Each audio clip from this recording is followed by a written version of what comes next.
నిజామాబాద్ జిల్లా మున్నూరు కాపు సంఘం భవిష్యత్ కార్యాచరణ గురించి ధర్మపురి సంజయ్ వివరించారు. తన తండ్రి దివంగత రాజకీయ నాయకులు ధర్మపురి శ్రీనివాసును స్మరించుకుంటూ పలు వ్యాఖ్యలు చేశారు. తన తండ్రి ఉన్న సమయంలో మున్నూరు కాపు కులస్తులను అందరినీ సంఘటితం తీసుకురావడానికి ఎనలేని కృషి చేశారని కొనియాడారు. ఆయన స్ఫూర్తిగా తీసుకుని ఇకపై కూడా బాధ్యతతో పనిచేస్తానని తెలిపారు. ఈ నెల 23న మున్నూరు కాపు నూతన జిల్లా అధ్యక్షుడిగా తన ప్రమాణ స్వీకారం కార్యక్రమం జరుగుతుందని తెలిపారు. ప్రమాణ స్వీకారోత్సవానికి రాజకీయాలకు అతీతంగా అందరికీ ఆహ్వానం అందించామన్నారు. ప్రతి ఒక్కరూ పెద్ద సంఖ్యలో హాజరై కార్యక్రమాన్ని విజయవంతం చేయాలని పిలుపునిచ్చారు. కాపులను ఒక్క తాటిపై నిలబెట్టి వాళ్ళను ఒక ప్రోగ్రెసివ్ మార్గంలో, డెవలప్మెంట్ మార్గంలో నడిపించినటువంటి పెద్దలు స్వర్గీయులు ధర్మపురి శ్రీనివాస్ గారు ఎంతో డెవలప్మెంట్ చేయటం జరిగింది.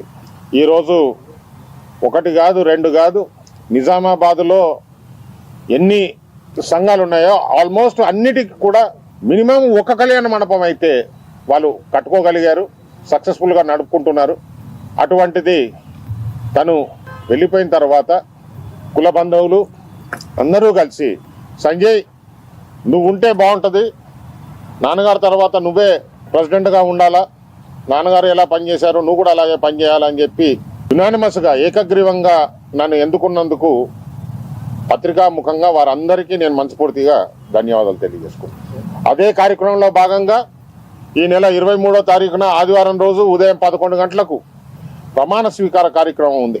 దానికి గాను మన అసెంబ్లీ స్పీకరు గడ్డం ప్రసాద్ గారు, పెద్దలు పిసిసి అధ్యక్షులు మహేష్ కుమార్ గౌడ్ గారు, పెద్దలు Sudarshan Reddy garu, chief advisor to government of Telangana, మా నాన్నగారి చిరకాల మిత్రుడు ఫార్మర్ మినిస్టరు, ఇప్పుడు ఎమ్మెల్సీ మన పక్క రాష్ట్రం నుండి బొత్స సత్యనారాయణ గారు, అలాగే ఏఐసిసి కోఆర్డినేటర్ వేణు